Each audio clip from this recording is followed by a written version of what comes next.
What? What? Okay, I know, but I'm just doing the intro. What? Jesus Christ, let me do the intro. Oh dear. Are you feeling... Stop! Are you feeling stressed? Are you feeling worn out?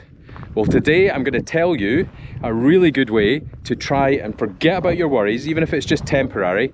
And we're going to be talking about a thing called an awe walk. So stay tuned.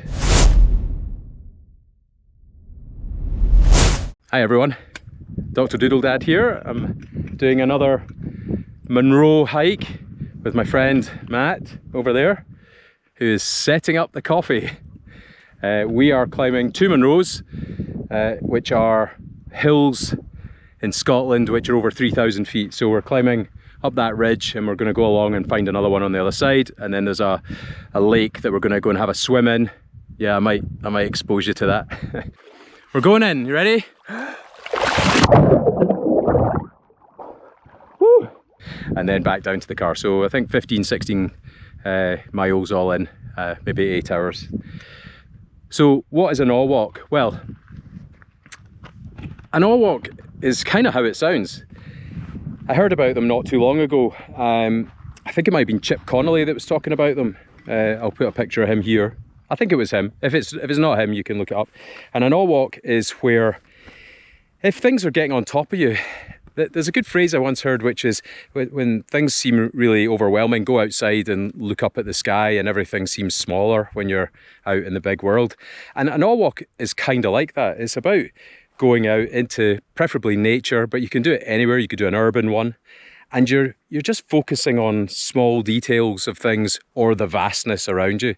And when you do that, you realise that those problems that you were dealing with, they really don't matter, because eventually they'll pass and they may harden you up as a result. Of course, unfortunately, some problems don't, but the majority of them do just pass with time. And going out into somewhere like this and thinking these mountains have been here for hundreds of thousands of years and they'll still be here when I'm gone is quite awe-inspiring, and it makes you feel very, very tiny.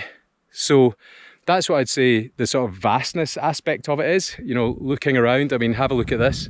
This is where we are. We're like in the middle of nowhere, top of the world, and any problems I might have are tiny in comparison to that.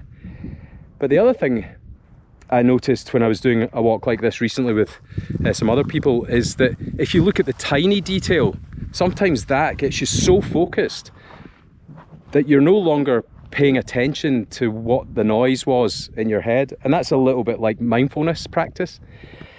And so actually I'll put the drawing here that I did. So this was a seashell that I saw, and I was painting it. I was actually just sketching it in the bright light, the bright sunshine, and the seashell, I realised there was so much detail there, so many lines, so many layers had been laid down, and I had never appreciated that about this scallop shell before. So I think even doing something like that, focusing on very, very minute, tiny detail.